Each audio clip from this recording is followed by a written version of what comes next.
밤마다 시시때때로 성경 말씀 읽으며 주의 뜻을 따라 살려 합니다. 모세 오경이라고 합니다. 모세가 기록한 5가지의 경전이라는 뜻입니다. 모세 오경, 이 5권의 책으로 저희들이 나눠놨지만 사실은 태초에 하나님이 천지를 창조하시니라 라는 이야기에서부터 모세가 죽는 이야기까지 하나의 긴 이야기, 그걸 내러티브라고 하거든요. 근데 하나의 긴 이야기로 형성되어 있습니다. 그래서 실제로 유대인의 성경에서는 이 모세 오경을 토라라는 제목으로 한 권으로 묶어져 있습니다. 자, 이 토라라는 것을요, 우리나라 말로 번역을 하면은 대부분 율법이라고 번역을 하고 있어요. 자, 그 다음에 창세기 살펴보도록 하겠습니다. 창세기, 창조할 창자에 세상 세자에 기록할 기자라고 우리말 성경은 그렇게 제목을 붙였는데요. 말 그대로 하면 세상을 창조한 기록이라고 할 수가 있는데요. 히브리 성경에서는 브레시트라고 되어 있어요. 브레시트는 이 히브리어 성경이 처음에 브레시트 어쩌고저쩌고 이렇게 시작돼요. 그래서 창세기를 그 맨 앞 글자를 따서 브레시트라고 부르는데 이것을 헬라어로 번역한 성경이 70인경이라고 있어요. 이 70인경에서는 창세기를 게네시스라고 불렀어요. 기원이라는 뜻이에요. 기원이 뭡니까? 거슬러 올라가서 처음에 시작한 그 지점, 그것을 게네시스, 기원이라고 해요.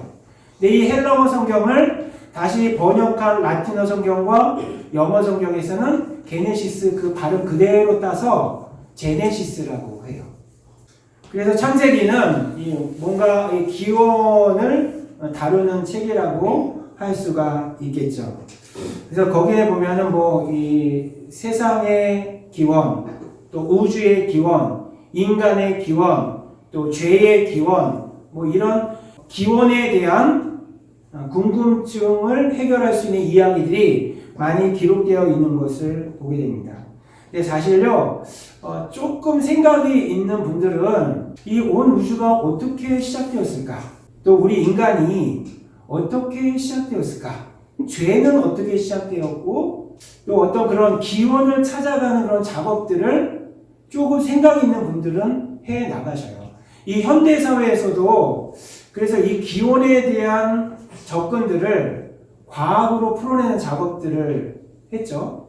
그의 대표적인 이론이 빅뱅 이론 아세요? 원래는 이게 하나로 이렇게 있었는데 그것이 뻥 터져갖고 지금 광활한 우주에 이 천체를 이루었다라는 이론이 빅뱅 이론이에요. 자, 인간의 기원에 대한 과학적 접근은 뭡니까? 진화론 들어보셨습니까? 다윈의 진화론. 종의 기원이라는 그런 책으로 시작되었는데 진화가 되어서 인간이 되었다. 저희의 전 단계는 뭐죠? 원숭이라고 배웠죠. 이것이 다 과학적인 근거로 인해서 기원을 찾아가는 작업들을 해 놓은 것이죠. 자, 그렇다면 몇천 년 전에 우리 인간들 문명사회에 있었던 지식인들도 기원에 대해서 생각을 하지 않았을까요? 나름대로의 어떤 설명들을 해나갈 때에 만들어낸 것이 우리가 말하는 신화예요, 신화. 그래서 메소포타미아 신화도 있고 이집트 신화도 있고 고대 근동의 지식인들은 그 기원에 관한 문제를 다룰 때에 신화적인 접근을 했단 말이죠. 어떤 신의 세계와 우리 우주와 인간의 기원과 긴밀하게 연결되어 있어서 신에 의해서 이 모든 것들이 시작되었다라고 생각하고 나름대로의 설명, 그것이 그 이야기가 되는 것이죠. 이야기 형식으로 그것들을 설명해 낸 것이에요. 그런데 이 창세기는요, 바로 이런 기원에 관한 문제에 대해서 그때 당시에 문명사회에 퍼져 있던 여러 가지 그 기원에 관한 이야기에 정면으로 반박을 하고 새로운 하나님의 말씀, 기원에 관한 말씀을 정리해서 그대로 기록한 책이 바로 창세기라고 할 수가 있어요.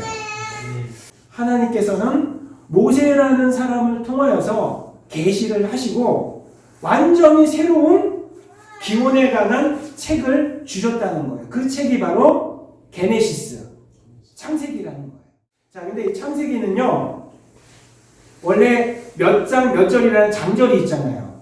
근데 장절이 처음부터 이 장절 구분이 되어 있었을까요? 모세가 기록할 때 1장 1절 천지 하나님이 천지를 창조하시니라 1장 2절 또 점 찍고 쫙 기록하고 그랬을까요? 원래 장과 절은 구별이 없었어요. 장이라는 구별은 주전 12세기경에 영국의 교회에 주교가 있었는데 그 주교가 장을 구별했고요. 절 구별은 16세기에 와서나 절 구별을 했어요. 그러니까 장절 구별로 창세기를 읽으시다 보면은 뭔가 이야기가 딱딱 끊기는 그런 느낌이 드실 거예요. 근데요, 창세기의 이야기를 구분하는 특별한 표지판이 있어요. 이 창세기의 안내 표지판을 톨레도트라고 해요. 따라해 보겠습니다. 톨레도트. 화면을 보세요. 히브리어인데요. 이 톨레도트라는 말은 족보 또는 계보라는 말이에요. 톨레도트라는 안내 표지판이 군데군데 딱딱 있어요. 그래서 이것은 족본이라, 이것은 계본이라 라는 안내 표지판이 창세기에 10개가 나와요. 몇 개가 나온다고요? 그래서 이 톨레도트라는 안내 표지판은 새로운 이야기의 시작이라고 할 수가 있어요. 여러분 창세기를 읽으실 때 이것은 뭐 계본이라, 이것은 뭐 족본이라 이런 말이 10개 등장하는지 안 등장하는지 한번 찾아보는 것도 창세기를 읽어가는 재미일 것 같습니다. 자, 이제 첫 번째 이야기 1장 1절에서 2장 3절 이야기인데 여러분 창조 이야기는 여러분 다 아시죠? 창세기는요 최근에 쓰여진 책은 아니잖아요. 그렇죠? 고대 근동사회에서 쓰여진 책이잖아요. 창세기가 쓰여진 당시에 고대 근동에는 창세기와 비슷한 창조 기사들이 많았다라는 거예요. 예를 들어서 메소포타미아 문명에서도요 창조 기사들, 창조 신화들이 있었고요. 신들이 아주 복잡하게 이렇게 하면서 이 세상 만물이 지어졌다라는 창조 신화들이 있었다는 거예요. 근데요, 중요한 것이 있어요, 여러분. 고대 근동의 창조 기사들은요, 창세기의 창조 기사와 완전히 틀려요. 뭔가 비슷한 것 같은데요, 그 세계관에 있어서는 완전히 틀려요. 고대 근동의 창조 기사는 신들이 나와요. 그러니까 신이 하나가 아니에요. 창세기가 다루는 신은 하나님 한 분밖에 없어요. 이게 굉장히 큰 차이점이에요. 예를 들어서 에누마 엘릿이라는 창조 신화, 이 그림에서 나오는 이 조각판인데 여기에는요 여러 신들이 등장하고 이 신들이요 서로 막 싸워요. 신들이 서로 경쟁을 해요. 해신도 있고 달신도 있고 별마다 신들이 있어서 이 신들 사이에 복잡한 관계로 우당탕탕 하다가 세상이 창조되었다라고 기록하고 있어요. 하지만 창세기는 하나님 한 분의 절대적인 능력으로 우주 만물이 창조되었다라고 기록하고 있어요. 특별히 아무것도 없는 무에서 유가 창조되었다라고 말씀을 하시고요. 하나님의 창조의 특징은 뭐냐면요. 혼돈, 그러니까 카오스를 샬롬, 평화로 만드는 엄청난 능력이 있어요. 하나님이 말씀하시면요. 혼돈이 샬롬으로 바뀌는 역사가 일어나요. 쉽게 표현하자면 무질서한 것들이 하나님의 말씀이 들어가면 질서로 바뀌는 역사가 일어나게 된다는 것을 창세기 1장 1절에서 2장 3절은 우리에게 선언해주고 있어요. 창세기 1장 1절에서 2장 3절은요. 모세 오경의 서문에 해당해요. 더 나아가서 성경 전체의 서문에 해당해요.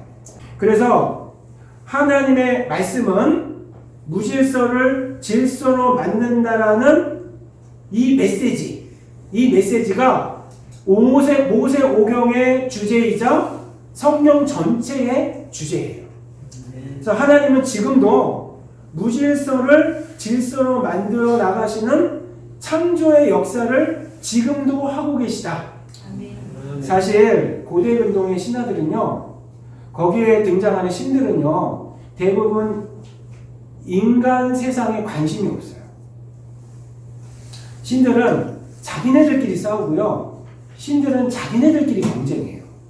그리고 신들은 이 온 세상 우주 저편에서 신들만의 세상에서 신들만의 삶을 살고요, 인간 세상에 관여할 때는 자기네들이 필요할 때 인간 세상에 관여를 해요. 하지만 창세기 1장 1절에서 2장 3절에 선언하는 그 하나님은 어떤 하나님이냐면요, 인간의 역사 속에 깊이 개입하셔서 인간 세상에 있는 무질서를 질서로 만드시는 새 창조의 역사를 하셨고 지금도 하고 계시고 앞으로도 완전한 세상을 향하여 지금도 새 창조의 역사를 이루어 가신다라는 이 메시지를 우리에게 전달하고 계신 거예요. 그 역사 속에 한 부분이 저와 여러분의 개인적인 역사도 포함되어 있다는 거예요. 그래서 하나님을 우리가 영접만 한다면 하나님의 새 창조의 역사가 저와 여러분의 삶 속에서도 일어날 수 있다는 것을 성경은 우리에게 선언해주고 있는 것이에요. 여러분 그것을 믿습니까? 그래서 여러분의 삶을 하나님의 창조의 말씀에 의탁만 한다면 우리의 삶도 변화될 수 있어요. 새 창조될 수 있다는 것이죠. 자, 2장 4절부터 4장 26절은 자, 인간 창조에 대해서 이제 설명을 하고 있어요. 자, 인간 창조의 이야기에서 가장 핵심은 여러분 무엇일까요? 성과 악을 알게 하는 나무의 열매 이야기. 자, 이 이야기를 통해서 우리에게 주시는 메시지는 뭐냐면 하나님과 인간은 어떤 관계를 맺고 살아가야 하는지, 인간과 인간은 어떤 관계를 맺고 살아가야 되는지에 대해서 말씀을 하고 있어요. 이 아담과 하와는 이 선악과를 통해서 하나님과의 관계를 파괴해버리죠. 그로 인해서 인간과의 관계도 파괴되고, 특별히 음식의 문제, 지배의 문제, 또 성의 문제, 이런 여러 가지 문제들이 관계의 파괴를 통해서 나타나는 것을 2장 4절에서 4장 26절은 우리에게 말씀해주고 있는 것을 보게 됩니다. 그리고 그 인간의 타락으로 인해서 많은 문제들이 발생하고 아담의 후손이었던 가인, 이 가인의 타락상은요 더 심각하다는 것을 4장에서 우리에게 말씀해주고 있어요. 인간이 점점 더 타락해 간다는 것을 우리에게 말씀해주고 있어요. 5장 1절부터는요 또 다른 새로운 이야기가 시작되는데요, 많은 사람들이 하나님을 떠나서 살지만 그 와중에는 하나님을 믿는 사람들을 하나님께서 선택하시고 셋의 후손이라는 하나님의 선택받은 백성들을 준비시키는 모습을 5장 1절부터 우리에게 보여주고 있는 모습을 보게 됩니다. 그러면서 다시 6장에 가서는 가인의 후손이 더 타락하는 모습을 그려주고 있는데요, 특별히 6장 1절 한번 읽어보겠습니다. 자, 6장 2절은요 굉장히 심각한 죄들이 지금 일어나고 있는 모습을 보게 됩니다. 이거는 아세라 신이거든요. 아세라 신은요 가나안의 신이기도 한데 이런 비슷한 여신들이 고대 근동 사회에 굉장히 많았습니다. 근데 이 여신이 하는 일은 뭐냐면요 다산의 축복을 주는 여신이에요. 근데 이런 신들을 감동시키려면 어떤 일을 해야 되냐면요, 신전에서 이게 좀 설교 시간에 좀 말씀드리기가 좀 그렇지만 남자들이 신전에 가서 신들과 성적인 관계를 맺는 거예요. 근데 보이지 않는 신들과 성적인 관계를 맺을 수 없으니 신의 대리자인 여자들, 이거를 성전 창기라고 그러거든요. 성전 창기들과 남자들이 신전에서 성적인 관계를 맺음으로 신을 감동시키는 거예요. 그래서 신들이 흥분을 해서 비를 내리고 다산의 축복을 준다라는 이러한 성적인 의식들이, 이걸 성창의식이라고 하거든요. 이 성창의식들이 창세기가 기록될 당시에도 그런 제도들이 파다하게 펼쳐지고 있었는데, 창세기는요 이러한 성창의식에 대해서 하나님께서 정말로 싫어하시는 행위라는 것을 선포하고 있어요. 이것에 대해서 하나님은 굉장히 마음 아파하세요. 6장 6절 한번 읽어보겠습니다. 자, 6장 6절 시작. 땅 위에 사람 지으셨음을 한탄하사 마음에 근심하시고. 하나님의 마음이 소개되고